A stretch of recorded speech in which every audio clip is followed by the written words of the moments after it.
Welcome everyone to the COVID-19 Health for the World Radiology Leaders Panel. I want to welcome our global radiology community from different parts of the world. We have radiologists from at least 50 countries who have joined us today. I know majority of our colleagues will be watching this recorded, given the time differences. So no matter how you are watching this, we would like you to know that we are in this pandemic together. These are difficult times for people around the world. I want to start with a quotation by my grandfather who lived in rural India. He said in difficult times, we have two roads before us. One is a road where we let the difficulties discourage us, and the other is we choose to be united and courageous. The deeper meaning of life is doing actions which bring happiness in lives of others. After all, we are a large global family. His philosophy of selflessness inspired creation of Health for the World. I would like to welcome our entire global radiology family. Next, I would like to welcome our panelists today. The format today is very simple. Our five panelists who are radiology leaders will present their departmental experiences with COVID-19 for the first 30 minutes. Then we have questions in the video format, which have been submitted by radiologists from around the world. You can submit the question and answers in the Q&A box in the Zoom. The panelists can answer the questions if they have time. If these are not answered, please do not worry, as we are making a note of these questions and we'll reply via email after the session. So let's start with the session. I would like to welcome our first panelist today. Our first panelist is Dr. Carolyn Meltzler. Dr. Meltzler is the professor and chair of radiology and imaging sciences at Emory. She is the executive associate dean of faculty academic advancement, leadership and inclusion at Emory University School of Medicine. Dr. Meltzler, we are honored to have you. Dr. Meltzler will talk about radiology preparedness at Emory during COVID-19. Dr. Meltzler, thank you for joining us, and you can begin your excellent presentation when you're ready. Thank you so much, Dr. Rahani. I'm delighted to be here with so many of my wonderful colleagues during this most challenging time, and I wish everybody listening health and wellness. So I start my weekly town halls with the department with a quote. This one is by Paulo Coelho. When we least expect it, life sets us a challenge to test our courage and willingness to change.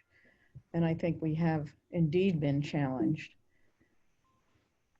So our health systems are not particularly nimble, but to be able to change to meet the challenge has been something that I've been very pleased to see happen. So we've been able to set up a radiology COVID-19 command center in our department that parallels the health system leader incident command center. So in the radiology center, we have 40 leaders, including our site dyads of physicians and administrators, division directors, vice chairs, key leaders, chief residents, education leaders, research leaders, and each leader had the rather sobering task of naming their backup should they become ill. And that person is someone they had to keep involved and up to date on all of our conversations should they need to step in. The huddle lead for the command center, we rotate a different leader every week so that, again, we're not dependent on one person, and we rely on our strength together. So we do twice daily huddles early in the morning and midday through Microsoft Teams. And that's been a platform for sharing issues of vetting emergent, urgent, time-sensitive and elective studies, and now for also planning recovery.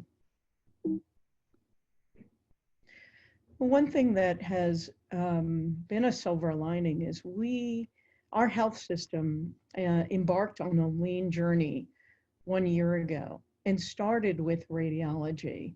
Our vice chair for quality, Dr. Marta Helburn, has tremendous experience in this technique, and she and her team have been leading us in leader training, huddles, all of the tools of lean, SMES, looking at safety methods, supplies, equipment and staffing every day in all our units, and tiering our huddles from small units to hospitals and on up to the institutional daily huddles for escalation of important needs. We track issues.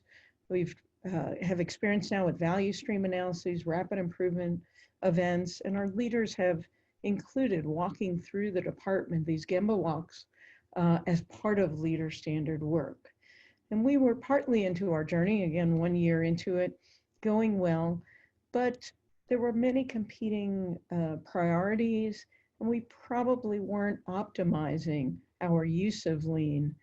The COVID challenge has helped us to use it most efficiently and really has helped escalate important priorities when we need them. So these are our huddle boards all over the place, and now we have more limited in-person huddles with social distancing, as well as the ones that are remote on Teams.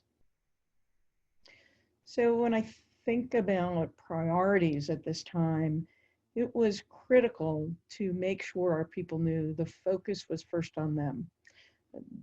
Our folks know how to take care of patients. We wanted to make sure they were safe, well, equipped with what they needed. And one thing we've had clear transparency around is tracking who might have been exposed and be a person under investigation, which means that they had some symptomatology and were being tested, and who was COVID positive. Thankfully, those numbers have been very small, and we haven't had anyone who's been seriously ill, but we know that that is a possibility. So unwavering commitment to our people. PPE, changing policies on a regular basis as we've moved through this and as CDC has changed guidelines, and with availability of certain types of PPE. So we constantly make sure that everybody is up to date, has what they need, and that we're tracking our supply chain. Feeding people, it's very hard to find food these days on our campus. It's pretty empty. So making sure people get healthy food when we can. There have been many donations from the community. Say wellness has really been flipped on our head. We had a very nice focus on what we were doing in terms of wellness, and felt that we were probably focusing initially in the pre-COVID era too much on individual wellness. Yoga, meditation, self-reflection, and needed more to focus on system issues. And as we were moving toward that, we went into COVID, and now we realize that the focus on individual wellness is very important right now. And we've had a number of activities to really support our folks, faculty, staff, and trainees throughout the system. We were able to escalate something we were looking at for a long time, and that was adding additional home workstations. Through the lean process, we were able to escalate this to the executive leadership in a matter of a couple of days, and in 2 weeks have 30 additional workstations deployed to homes, especially as our faculty had difficulties with childcare as schools closed. And we did a redeployment skill survey to see everybody's skill set, whether they had a background of being an EMT and could help out in the emergency department, or whether they had broader skills within radiology that could be redeployed as needed. Communication is a huge priority, particularly during a crisis. So we've had a daily overview email sent every day about new guidelines, policy changes, information on critical contacts. They need to get tested, need PPE, situational awareness updates. And weekly, we do a town hall. So similar to this, a webinar for the whole department, which is nearly 1,200 people, that is through Zoom and recorded. And we celebrate wins. We report on collaborative and system planning across our services, COVID research going on within the institution and nationally, and relevant government affairs. We also use social media to target wins. And I'm going to show you one of those. This was created by our technologists. as sort of an inspiration to us.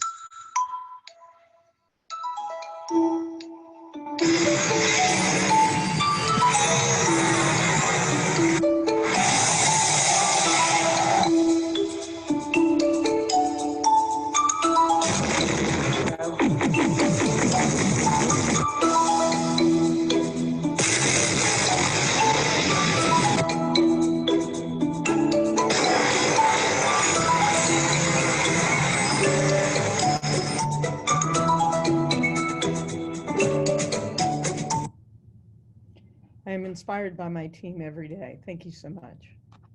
Thanks, Dr. Meltzer. This was excellent, and love the superpower video. I think it's very inspiring and fun, especially at these times. Thank you so much for sharing, and thank you for the excellent presentation. Next, I would like to welcome our next panelist, Dr. Bill Dillon. Dr. Bill Dillon is the professor of radiology in the section of neuroradiology at UCSF. He's executive vice chair of radiology.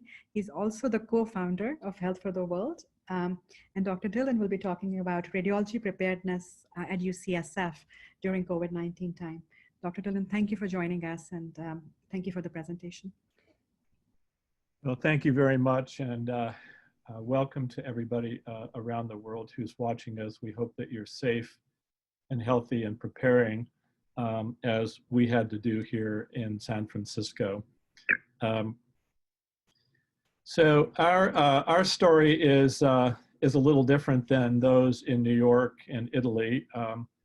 Over 100 years ago, just about, our world faced a pandemic, the great influenza pandemic of 1918 that killed so many people around the world. And out of that was a silver lining that transformed American medicine and medicine around the world. We learned some great lessons, what a virus was, and also how to set up an academic medical center. Unfortunately, we also didn't learn many of the lessons over 100 years ago. And hopefully, through this tragedy that we're experiencing, we'll learn some valuable lessons, and no doubt this will transform society and medicine again. So one thing I'd like to just emphasize, as a great epidemiologist here at UCSF, George Rutherford, did recently in a town hall. For those of you who haven't been on the front lines yet, the value of social distancing. It's really the one tool we have currently outside of hand washing and wearing masks and watching ourselves. And here are two cities in California. We were kind of on the forefront of the COVID epidemic on the West Coast. San Francisco started very early with some very courageous decisions by our politicians to shelter in place, even prior to the first death, as you can see here in this shaded area. Whereas just to the south in Los Angeles, they were just a couple weeks later. And you can see that the dramatic increase in the number of COVID positive patients and deaths in Los Angeles as compared to San Francisco. So if there's one lesson we've learned through this pandemic, is the value of sheltering in place, staying home, particularly those who are most vulnerable. And this has allowed our healthcare center to survive. We have not been overwhelmed. We've had only one death at UCSF so far, and probably about anywhere from 7 to 12 individuals in the ICU at any one time.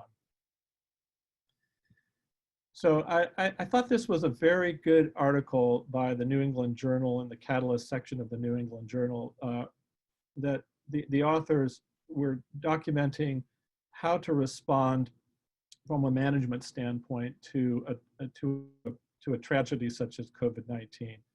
And much like cataclysmic events in business, the key points were putting people first. The ability to reduce mortality and morbidity of the population depends on the physical and emotional well-being of one's workforce, of healthcare workforce. Manage operations creatively and with flexibility. Every system is different. As you heard from Carolyn, many of the principles are similar around academic medical centers, but many are different and each situation calls for different solutions. Teamwork and communication cannot be underemphasized. We also set up a hospital and radiology command center with daily and multiple daily report outs, multiple team huddles from frontline staff with their managers, upper level managers with our managers, and with senior leadership. There were weekly and sometimes bi-weekly town halls and daily hospital town halls. We set up a WhatsApp communication system for rapid communication among these groups. We spent a lot of time and effort on IT infrastructure and set up home computers, as Carolyn pointed out, to telecommute for those who are at home. Finally, they emphasize clear and humble leadership that listens and responds particularly to the front line, because every worker has the capacity to identify and solve problems. And this is a very important lean concept. So this is our agenda from the radiology incident command structure. We have the chair, administration, vice chairs of the various areas, and we go through each day those concepts: protecting our teams, taking care of our patients, ensuring an infrastructure resilience, what's necessary, what's needed. What are the things to preserve our workforce? Are there issues? Is there an incident that we need to address? Sustaining the education and research infrastructure for our fellows and our residents during this very trying time. Maintaining our departmental community has been very important, and I would say the silver lining in this is that we all feel much stronger together and got to know one another on a different level. And escalating communication problems, we set up a communication team that is communicating not only within the department, but to the medical center as well. So our response was very similar to Carolyn's, protecting our workforce and teams. We initially reduced elective procedures through the hospital and in radiology. This preserved our capacity. We started sheltering in place, as I mentioned, and set up teleradiology. 50% of the in-person outpatient visits to our clinics were converted to video visits, a dramatic change that will no doubt continue after this epidemic. We cohorted teams and patients to reduce the likelihood of infecting particularly critical individuals, such as our interventional radiologists and other areas in the sections, so that unfortunately, when I come to work now, I'm often by myself in a reading room and someone else is in another area of the hospital in a different reading room, so that if I fall ill, we don't take out the entire neuroradiology section. Very important concept, I think. We also created a succession plan for leaders, as Dr. Meltzer indicated. We reduced visitor policies. We had a policy to reduce visitors to the hospital, pre-screened our workforce and our patients. Everyone wears a mask, and address the PPE availability and policies for various scenarios. Taking care of our patients, we set up respiratory screening centers where there were portable chest X-ray availability. There's a dedicated COVID CT in our hospital, so that only at that in that CT are COVID positive or PUIs done. Masks and mobile testing were set up as well, so that our healthcare workers who felt like they were falling ill could go get mobily tested in a mobile drive-through manner without coming into the hospital.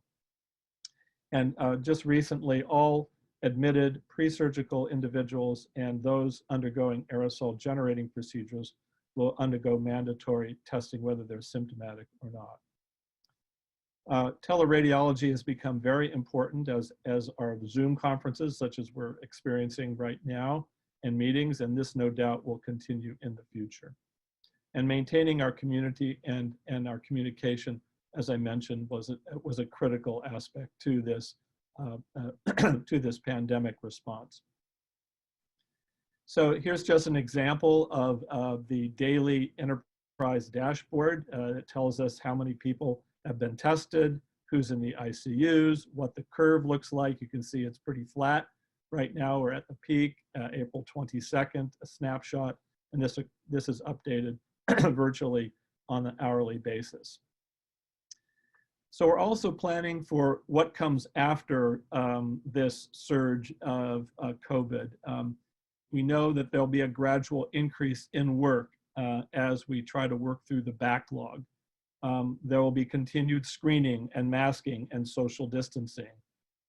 There's an important aspect to message to our workforce and to our colleagues in radiology about how we are going to continue working harder on weekends, perhaps, and evenings to work down the backlog.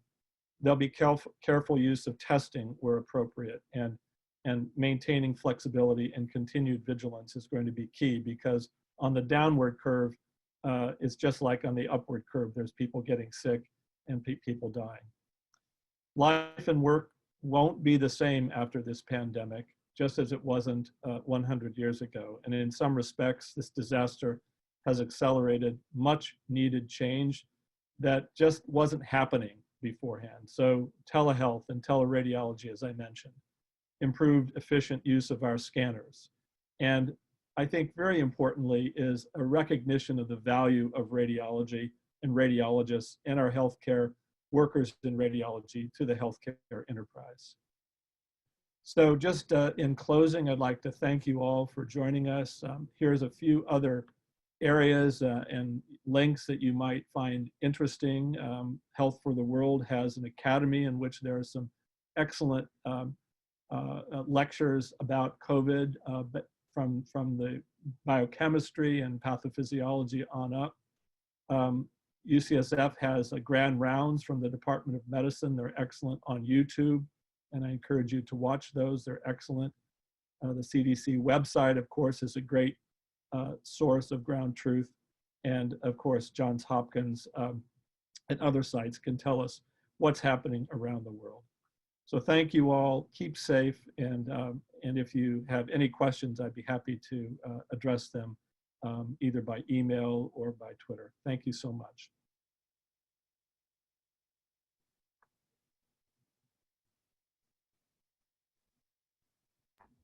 Thanks, Dr. Dillon, for the excellent presentation. This was excellent with really fabulous points. Next, we would like to move to Dr. Jim Brink. Dr. Jim Brink is the radiologist in chief at Massachusetts General Hospital and the Juan Travers Professor of Radiology at Harvard Medical School. MGH is also my alma mater where I did my fellowship. Dr. Brink, we are honored to have you. Dr. Brink will be talking about radiology preparedness at MGH during COVID-19.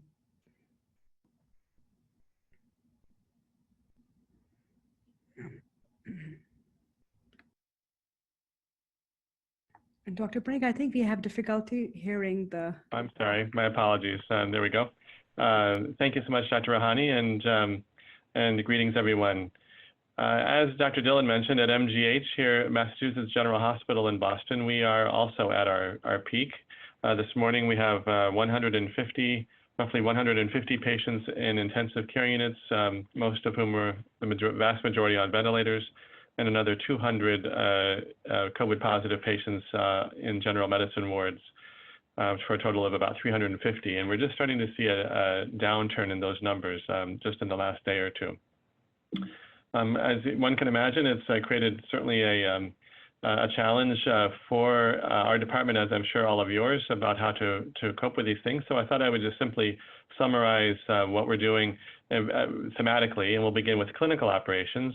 As others have described, we all, like almost every place, began at the very beginning of this, deferring and rescheduling outpatient exams, really limiting our services to those for whom imaging would be critical to active treatment decisions.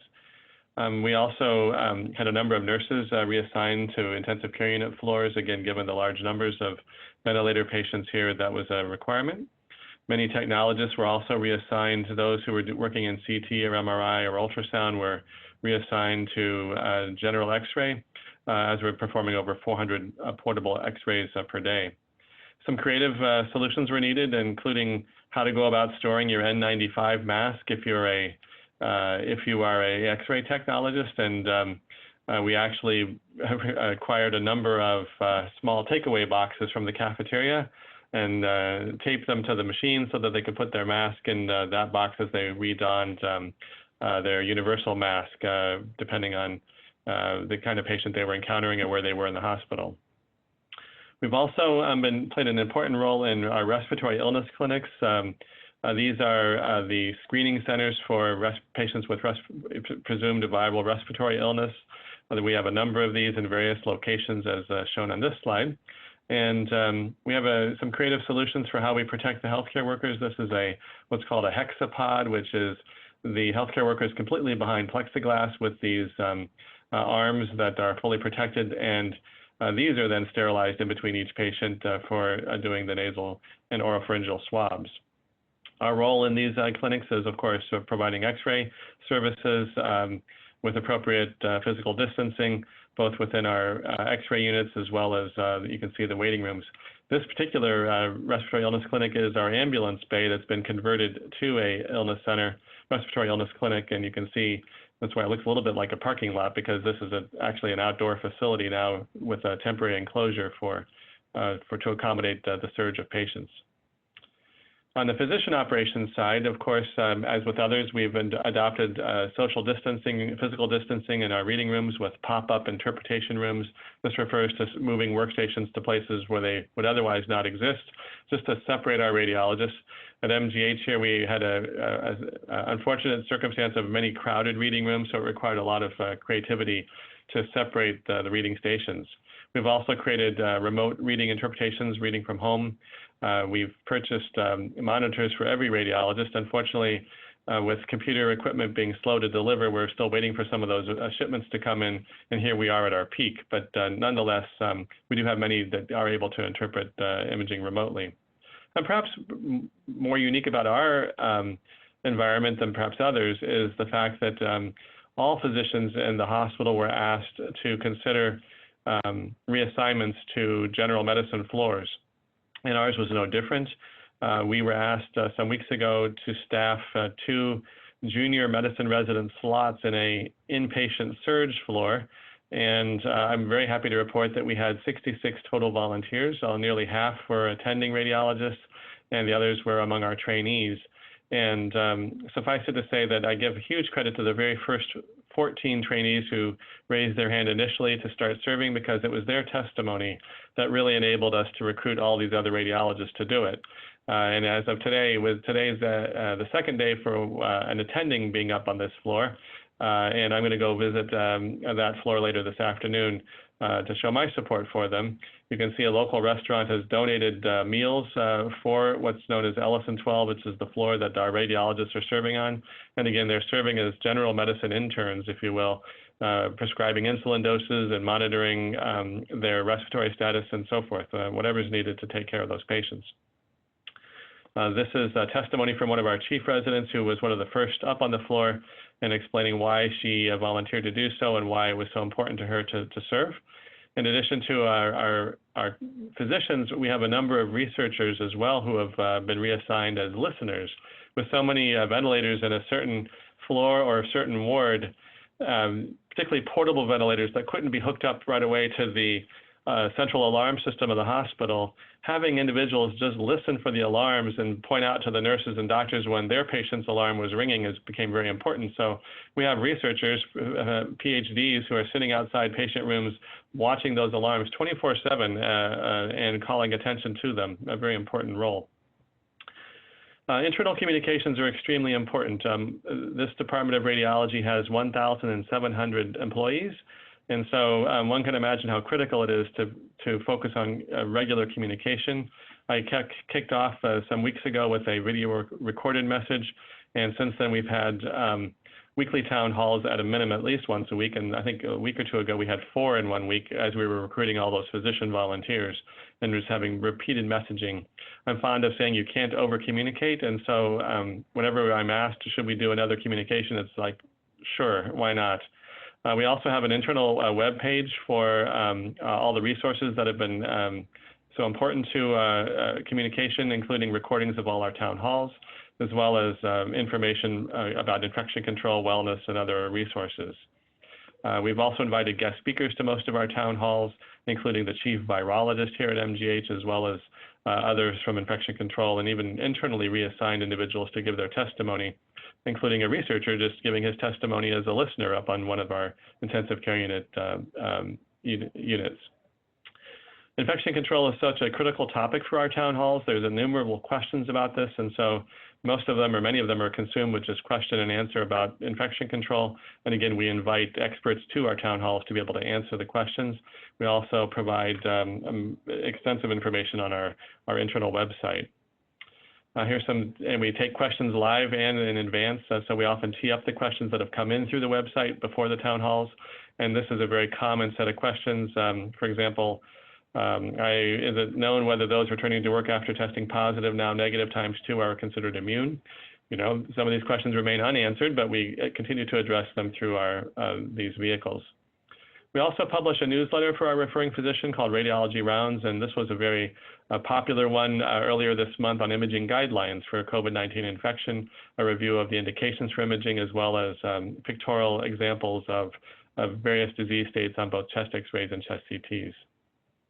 Finally, diversity, equity, and inclusion is a really important piece of our response. It turns out here in Boston that the greatest density of infection is in the, at least for our hospitals, in the Latino community just to the northeast of us in Chelsea, Revere, and East Boston, largely because in these communities, individuals are not able to physically distance as well in their living environments owing to the somewhat crowded conditions in which they live. And as well, that they often have jobs that do not let them socially distance. They're in the service industry and so forth. And so we have spent our hospital a tremendous effort trying to help this community with even renting an entire hotel such that when patients get ill, they're enabled to reside separate from their families in the hotel with nursing on site in the hotel. We've also addressed another problem that we encountered, which was xenophobia. We had an Asian American anesthesiology resident sort of attacked verbally outside of our hospital because of COVID-19. And so we put on a symposium a week or two ago focused on xenophobia, supporting our Asian community during this crisis to make sure that we really put front and center how critical it is to be supportive of all demographics that are both among our caregivers and among our patients, and doing everything we can to provide equitable experiences and care for all involved. With that, I'll stop. We lit up the city of Boston in blue the other night in support of healthcare, and this is the iconic Bullfinch building, part of our hospital, lit up in blue. So thank you very much for your attention. Thank you so much, Dr. Brink, for the excellent presentation. And the volunteerism during this time is really inspiring, that the residents and faculty volunteered to be frontline. And also the diversity measures. My husband used to work at East Boston, and I can understand that the focus there to prevent spread of COVID-19. That's very inspiring. Thank you so much. And now we move on to our next panelist, Dr. James Borgstead. Dr. James Borgstead is a professor in radiology at University of Colorado in Denver, and also the Vice Chair of Professional Services, Clinical Operations, Quality and Safety for the Department of Radiology. Dr. Borgstead is also the current president of RSNA. Dr. Borgstead will talk about radiology preparedness during COVID-19 time. Thank you for joining us, Dr. Borgstead, and please go ahead with your presentation when you're ready. Thank you very much.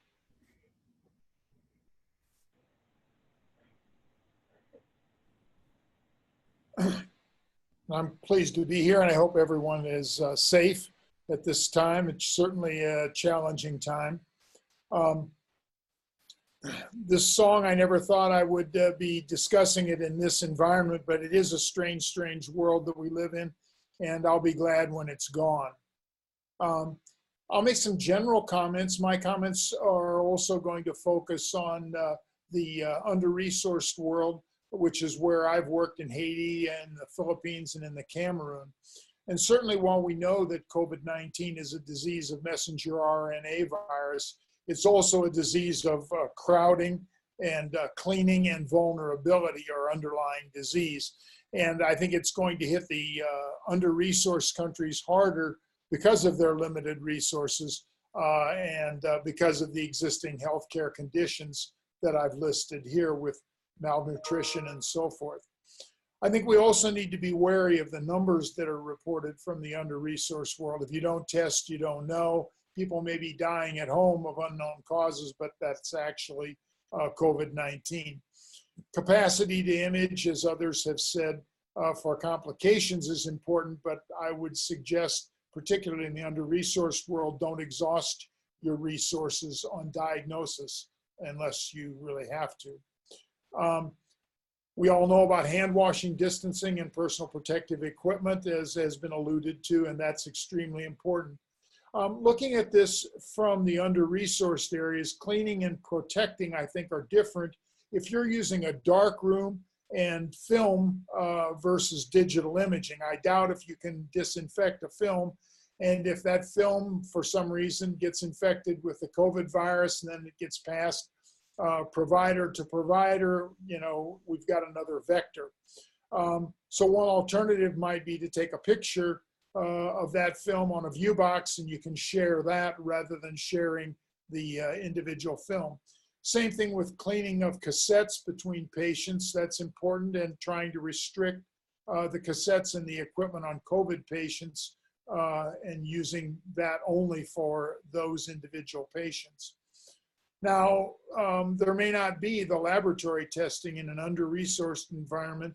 And if you have a resource-constrained area, I think imaging might be indicated for medical triage of patients with suspected COVID who are presenting with moderate to severe or severe clinical features and have a high pretest probability.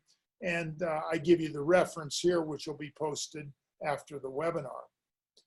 Our approach at the University of Colorado is similar to what you've heard before. Everybody needs to have a surge plan, which we developed, and a plan for reduced available staff if our staff became ill.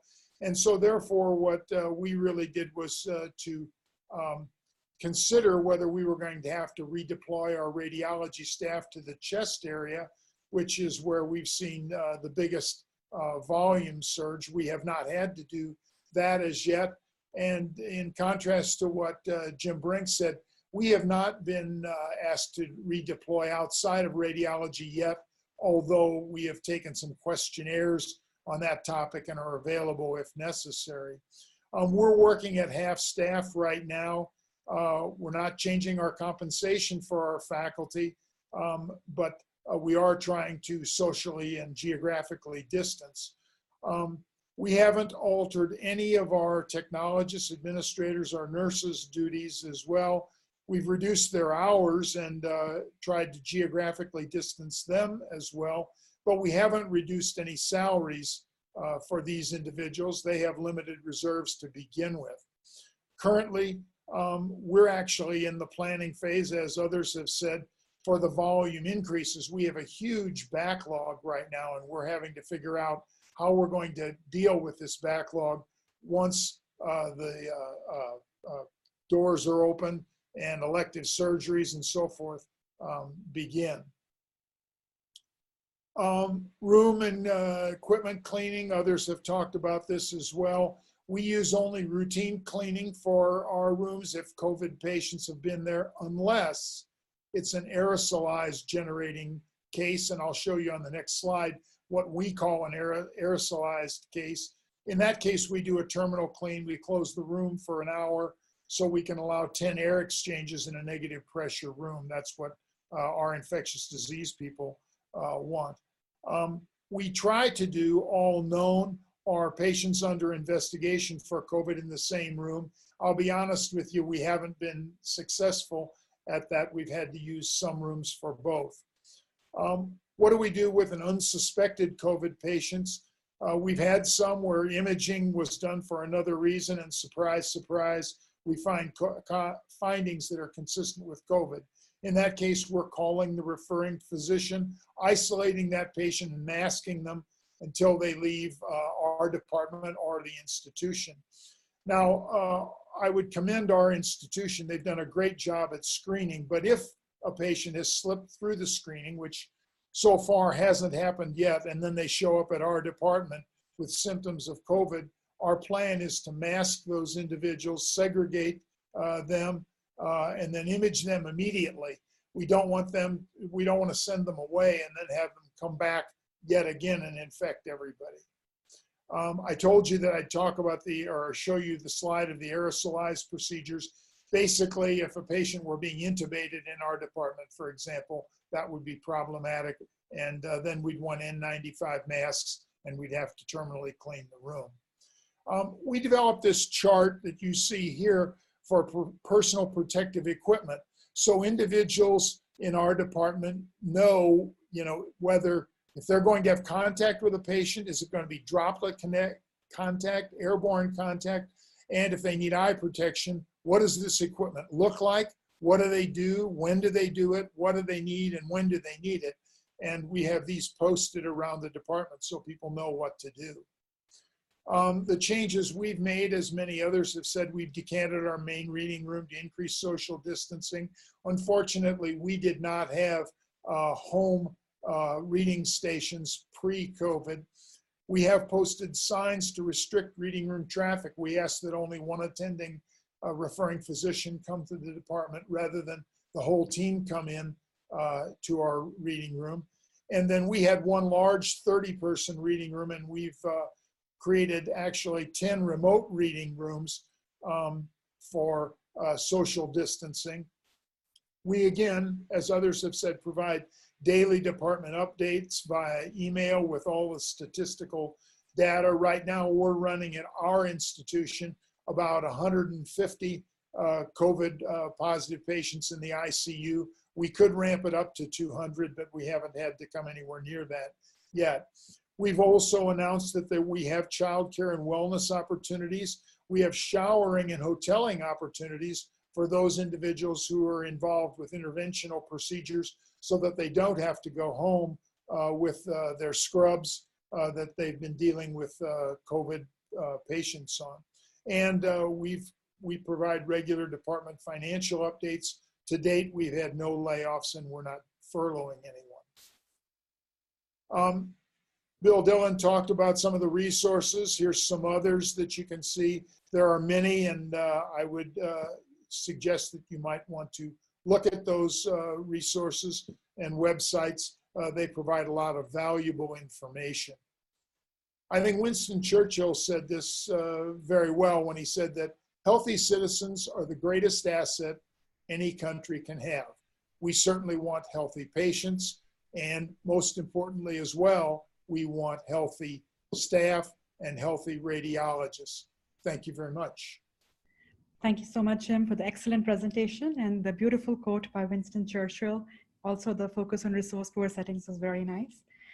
Thank you so much. Our next panelist is Dr. Mahmood Basha. Dr. Mahmood Basha is the Vice Chair of Clinical Operations and Medical Director of MRI at University of Washington. Dr. Basha will be talking about radiology preparedness at University of Washington for COVID-19. Thank you so much, Bahavia, for the introduction, and thank you for putting this together. It's very exciting and humbling to be a part of this. So I'll be talking a little bit about screening, the role of imaging, appropriate precautions for our healthcare workers that we've taken, as well as employee precautions that we've taken. So in terms of the role of imaging, per the ACR and per the CDC, imaging really isn't the front line in terms of screening for COVID. It can be used according to the Fleischner Society in settings of limited access to PCR testing or long turnaround times for that testing, and also in patients with moderate to severe symptoms. And what moderate to severe symptoms refers to is significant pulmonary dysfunction or evidence of damage, including hypoxemia or moderate to severe dyspnea, and a high pretest probability for infection. Also in patients who are at higher risk of progression of disease due to health factors. And according to the Fleischner group, those health factors were age greater than 65, diabetes, cardiovascular disease, hypertension, immunocompromise, and chronic respiratory disease. Those patients can be evaluated with imaging.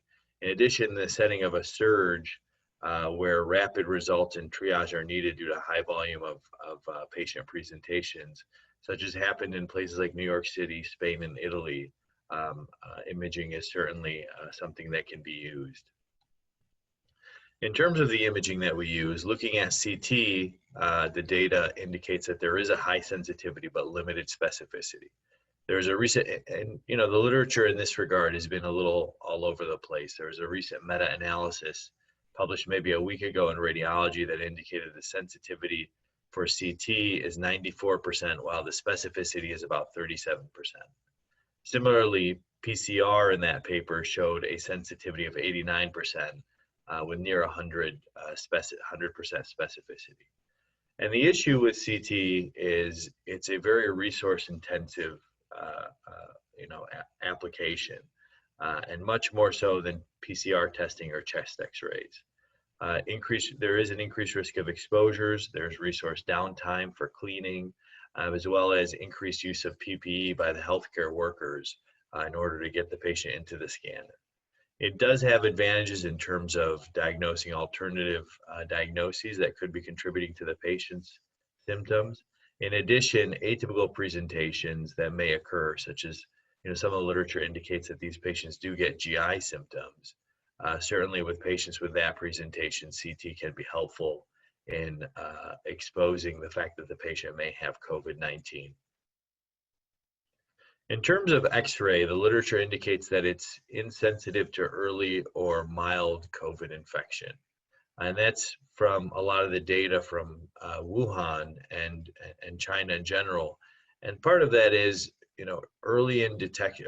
In China, their approach was early in symptom presentation, patients were getting imaged heavily. And for that reason, a lot of patients were imaged when they had mild symptoms and early on in disease, and the chest X-rays were negative. In places where there's presentation at a later stage, chest X-rays have proven to be more frequently positive in that regard. And a lot of the New York institutions have relied more on radiography in that setting. And in New York, because of the fact that, we tell people if you're mildly symptomatic, stay home and isolate yourself. That's what patients were doing. And when they were presenting much later on in their disease course. And that's contributed to those more likely positive X-ray findings. In addition, radiography will result in less PPE use relative to CT and less exposures. In addition, longitudinal evaluation is more readily performed due to its portable abilities. So for us, when we perform ambulatory imaging for these patients, for symptomatic patients that, there is suspicion of COVID-19, PUIs, whether it's, they're getting imaging for some other disease state that they're being evaluated for, or if it's for their pulmonary symptoms, we try to direct them to hospitals with lower foot traffic and less critically ill patients. And that way there's less likelihood for exposure, and there's less likelihood to expose patients who are potentially have risk for worse outcomes. And these are outpatient imaging centers or isolated scanners with easier access from the outside, either out at that outpatient imaging center or at our hospitals. And as we mentioned, we do portable when possible, chest and abdominal X-rays specifically. And this also reduces patient exposures and reduces PPE use. And here's just a relatively busy flow diagram here, but generally our patients are screened at the door, and they're screened at the front desk as well. Currently, we are handing out masks to everyone, and it's mandatory that everyone, patients, healthcare workers, all are masked when they're in the hospital. And for symptomatic patients, if it's possible to do it portably, we send the patient to the isolation room. And in addition, we make sure that appropriate precautions are taken by healthcare workers, and the patients are masked throughout their stay in radiology.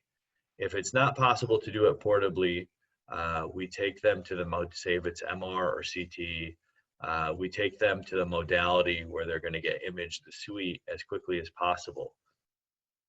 If that suite is not available at the time, we first direct them to the isolation room and keep them there until the imaging modality is available to image the patient.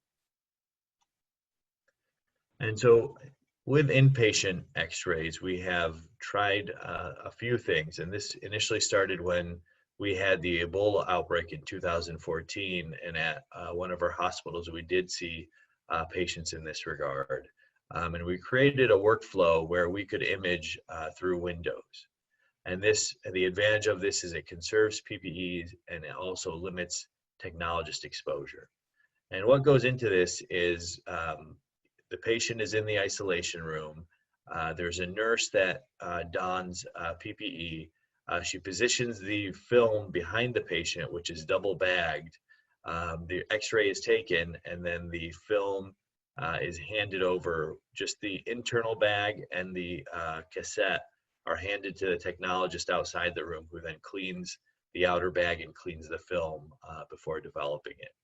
Now we've tested this and been performing these through standard glass windows, through mesh wire reinforced windows, and even through metal Venetian blind shielded glass. And I'll show you some examples in a minute. And we found that the image quality actually is adequate. This is one of the chest x-rays performed through a glass window here, and you can see it looks pretty good quality-wise. And here's an example of those x-rays performed through those metal Venetian blinds. And initially what we were trying to do is we were performing it with the Venetian blinds open. You can see these linear densities throughout the x-ray. And that's because when you open the blinds, the density of metal that you're imaging through is much thicker. And so it's much more likely to leave that impression on the film or that opacity on the film. When we close the Venetian blinds, it's a very smooth layer of metal that's very thin. And with that approach, the metal does not appear at all. So we've been imaging these patients with the Venetian blinds closed. In terms of our employee protections, all employees wear masks in the hospital, as I mentioned earlier, whether you're in patient contact areas or not. We have also set up 21 single workstation reading rooms across our enterprise, and we've set up an online work sign-up sheet. As well, we track utilization of these stations so that we can, increase deployment or, or modify the coverage and redistribute those rooms as we see fit. And here's one of those reading rooms. It's in an outpatient imaging center that we just acquired and we're starting to ramp up in, or we were until COVID struck.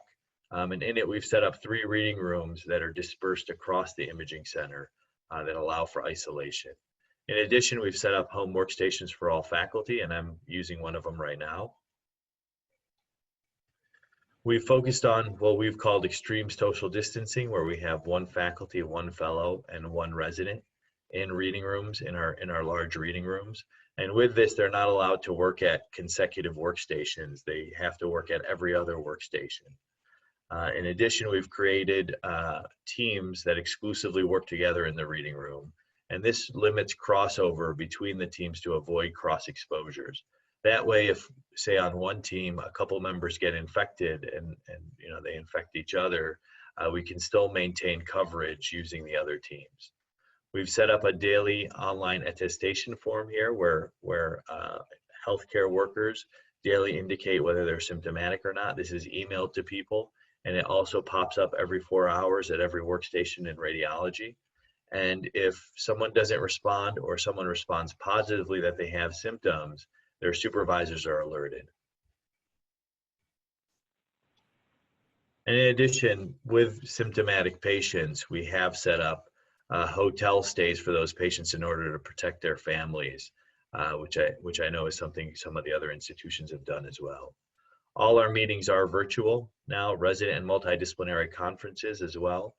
In addition, we perform Zoom staff outs for our residents and for our fellows, so that nobody has to sit next to each other. It's much more virtual in terms of staffing out. We perform virtual interviews for fellowship as well as for faculty positions, and we have implemented virtual grand rounds program that myself and my chair are heading up, and we've invited a number of people, including some of the panelists here and the moderators. And this is a program that we look to continue as we go forward. In addition, contact tracing is something that's been relatively difficult. And initially we were performing it all manually, to where I would track who someone had come in contact with and inform everyone and really work through that. But that's that presents its own challenges. And so University of Washington has created a contact tracing app, which in it you can attest symptoms. It can help you communicate to your contacts who potentially could have gotten exposed, and it has a symptom tracking program for those people as well. In terms of external triage, we've also created these triage tents at all of our hospitals so that we can limit exposure and we can see these patients in a more isolated environment. And with that, for radiology, we've kind of approached it in the same way that we do for inpatient X-ray imaging, where we perform through glass portable imaging. And here's an example where we set up a tent outside this door so that we could wheel patients in and shoot the films through the glass door in order to avoid those exposures and conserve our PPE.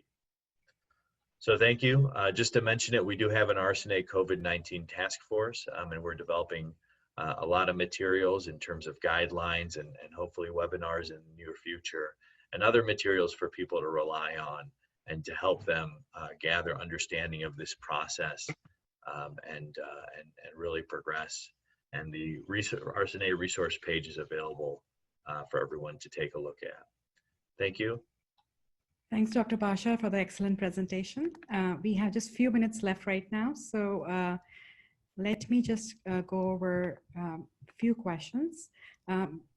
Before we move on, I know many of you are a part of this radiology community worldwide, and you're signed on to Health for the World Academy. This is a time to be united, and if you would like to have discussions on COVID-19, there are various ways to do that through WhatsApp, Facebook groups, and YouTube channel. We are making a note of your questions, and we'll answer the questions after the session. There's another movement, which is Masks for the World, in which we are making PPE available for frontline healthcare workers. This is a picture from this week, how the 95 masks were donated. So everybody is welcome to join this movement to do good at this time. There is also Letters for Hope. If you have a few minutes in your day or your weekend, you can just send a note to nursing homes, hospices, and children's hospitals to fight social isolation. And these are these beautiful messages which have been sent by many of you to the nursing homes around the world. So thanks for doing that.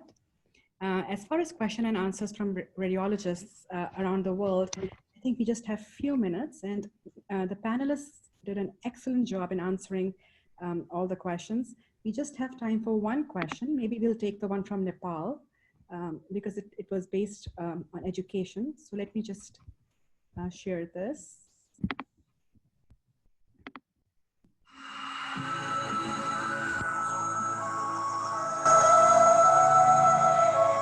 Hello everybody, I am Dr. Preeti Agrawal, consultant radiologist. Currently I am working in Upendra Deputa Memorial National Institute of Neurological and Allied Sciences, an esteemed institute with comprehensive clinical and academic excellence. Our country is in a state of complete lockdown for the last 21 days, with the people getting out of the houses only for the essentials like food, pharmacy, hospitals. And among these, the students are also in a state of complete lockdown for the last 21 days and are being isolated from their regular academic classes and lectures. To help them out, we have started a Viber group involving all the academicians and the students so that they can be benefited. So in this situation of crisis, I'd like to put the question, how do you think can the students be benefited with the regular academics without exposing them to any potential risk? So Dr. Brink, I think this one was submitted for you. Yes, thank you so much. And my co-panelists have nicely touched on many topics I think that are important here. But just the two basic principles I think are leveraging online resources for educational content, whether it be from within one's department or from professional organizations around the world. And secondly, as I think was just mentioned from University of Washington, leveraging remote readout possibilities, really no different than what we're doing here today by sharing one screen and going over cases remotely with an attending radiologist is certainly possible. We use the Microsoft Teams tool for that on our workstations, but I know that's not the only tool that's available, and certainly tools such as Zoom or whatever are terrific in that respect. Thank you so much, Dr. Prank. And then thank you everyone for submitting the questions. There was a question from Bhutan, which was already addressed about the kind of imaging which should be done. Question from Mexico about PPE, which has already been addressed by Dr. Bogstead, and a question from rural Cameroon on chest X-ray, which has already been addressed by Dr. Basha. Also, Dr. Dillon addressed about the workforce. So thank you everyone for joining today. If you have any more questions, please email us at contact@ratehealthfortheworld.org. We would love to hear from you. We would love to also hear about your experiences and fight this pandemic together. I would like to end by this beautiful quotation by Viktor Frankl, which says, "We do not get to choose our difficulties, but we do have the freedom to select our responses." So let's choose this time to do good together. Thank you for all the radiology panelists who were kind enough to spread this wisdom and pearls today to the worldwide radiology community, in spite of your busy schedules. I'm very thankful for you, to you for doing this for us. I also want to thank the radiologists around the world who have joined us today. Please stay safe, and thank you. Thank you, everyone. Thank you, Bobby. Thank you. Thank Thank you you. so Thank you. much.